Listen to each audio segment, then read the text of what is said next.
ভিডিওতে আপনারা যে ভ্যানটি দেখতে পাচ্ছেন এটি হচ্ছে আমার মেয়ের স্কুলের গেটের ফুটপাতে দাঁড়ানো একটি ভ্যান। এই যে আরেকটি অস্থায়ী দোকান, কিছুক্ষণ পরেই এই দোকানটি বসবে। এগুলো 2 নম্বর দোকান।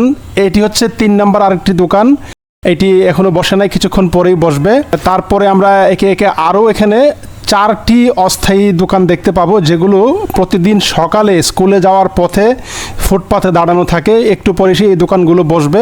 ফুটপাতে দাঁড়ানো এই দোকানগুলোর কারণে প্রত্যেকটা দিন আমি আমার মেয়েকে নিয়ে যখন স্কুলে যাই তখন আমি ফুটপাত ব্যবহার করতে পারি না। আপনারা দেখেন এই পাশে আরও 7টা ফুটপাতের দোকান আছে, এগুলো সকাল থেকেই পুরোটা রাস্তা ব্লক করা থাকে।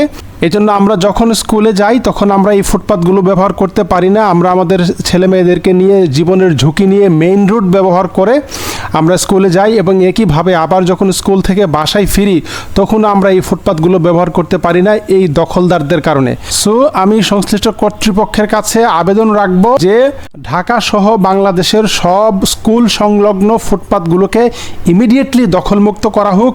এগুলো বাচ্চাদের স্কুলে যাতায়াতের জন্য এবং স্কুল থেকে ফেরার জন্য নিরাপদ করে দেয়া হোক।